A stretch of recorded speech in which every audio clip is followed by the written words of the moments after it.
Well, Lucas, you ready to hit this? Let's do this. All right. Well, Lucas, we're here with a common bond, our friendship that started back in Miss Nelson's class, back in kindergarten.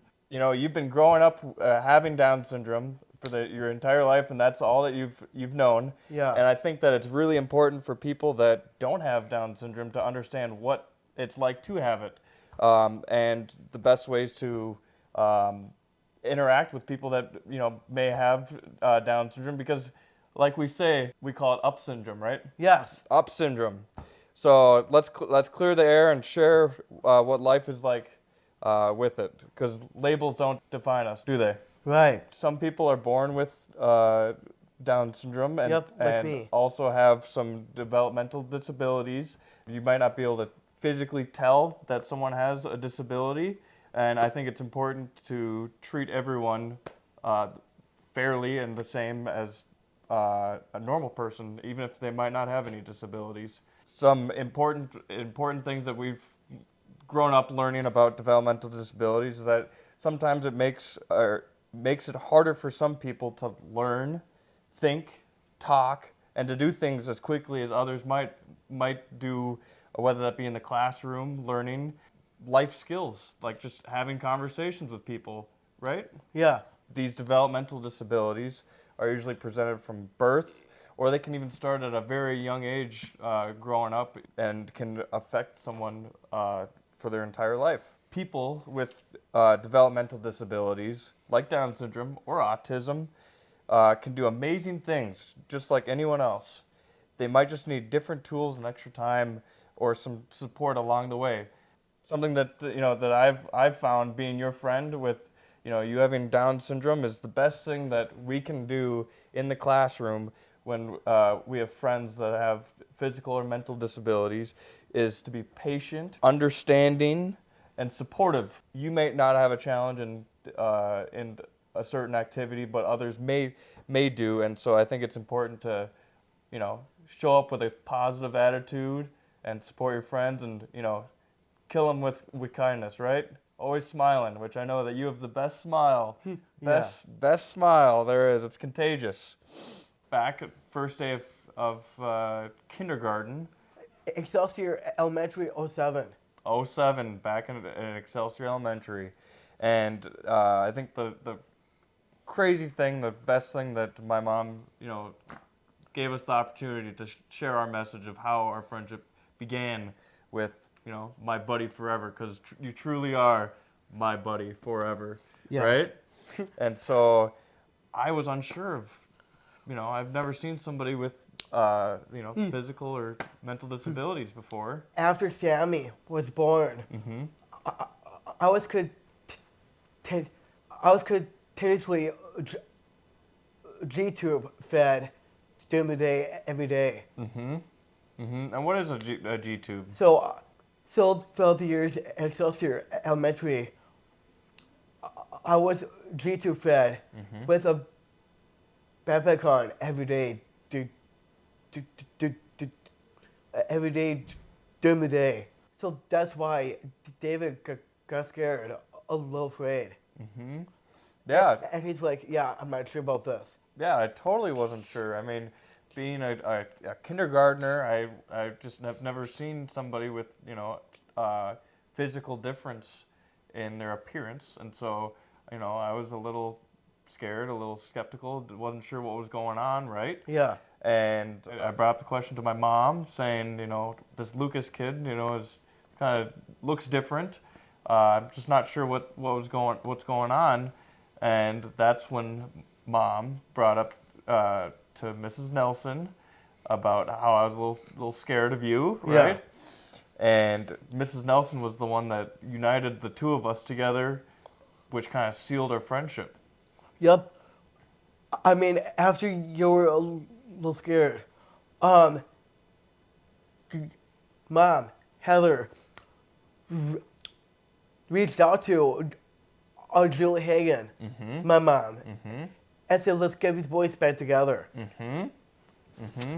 Which I think is very important, or very cool and neat that we were actually, that started our friendship, and it's been I mean, over a decade, almost 2 decades of us being friends. Yeah. And bringing up that, actively talking about people's differences plays such a huge role in life. And if I wouldn't have said anything, who knows where we would have been.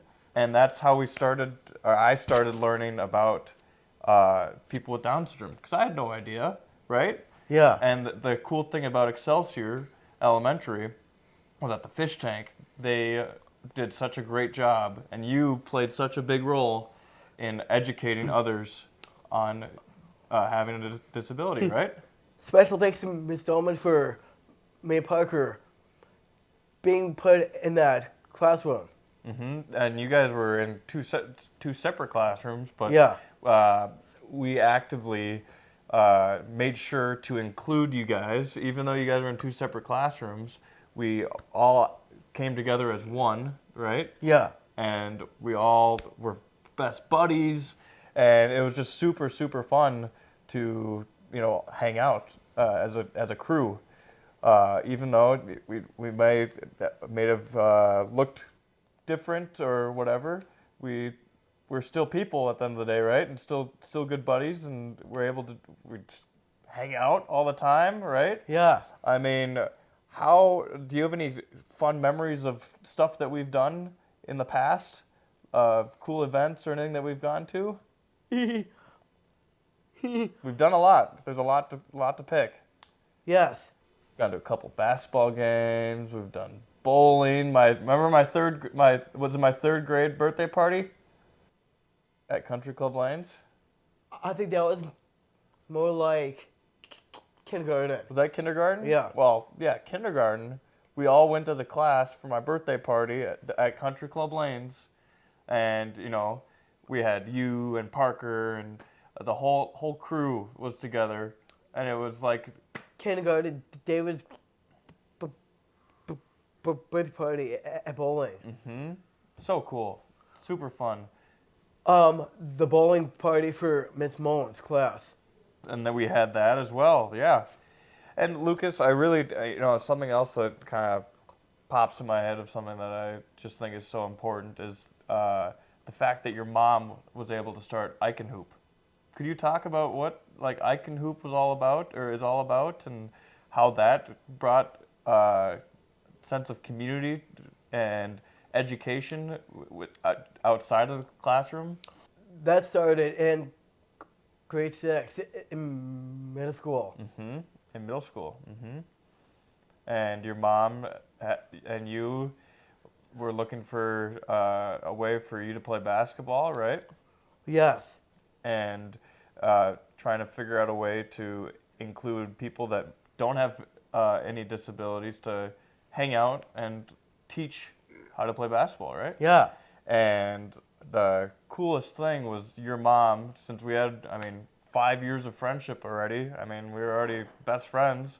Yeah. Your mom asking me to be a part of the board of I Can Hoop, and being a part of this whole growth and building this organization to teach kids with physical and mental disabilities, right?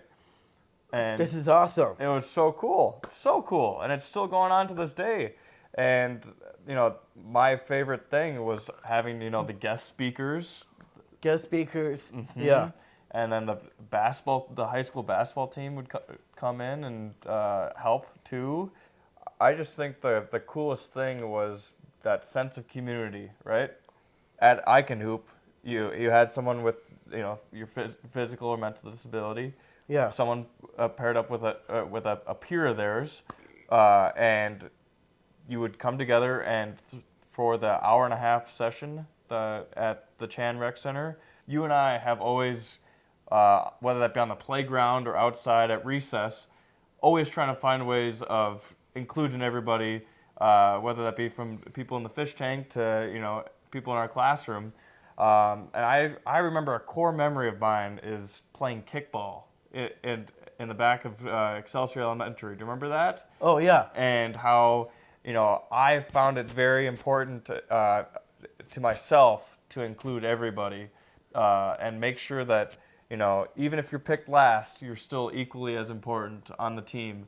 So remember some times playing kickball where you and Parker and everybody were playing kickball and Yeah. just having a grand old time, like it was just like another day in the park.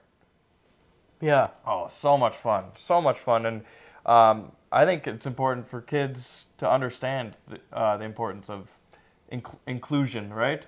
Yeah. Do you have any ways that people or kids, would find it easier to, or ways of including others?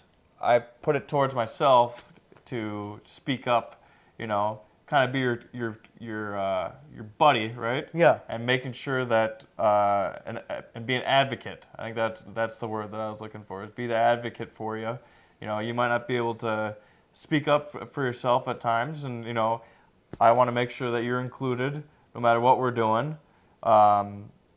And whatever we're doing, whether that be at recess or in the classroom, making sure that you have time to speak, because I think your thoughts and ideas in your head are equally as important, if not, you got some pretty cool ideas. You can think outside the box, can't you? Oh yeah. Oh yeah, and you just need some time. Sometimes it takes a little bit for you to process what you're trying to get out, right?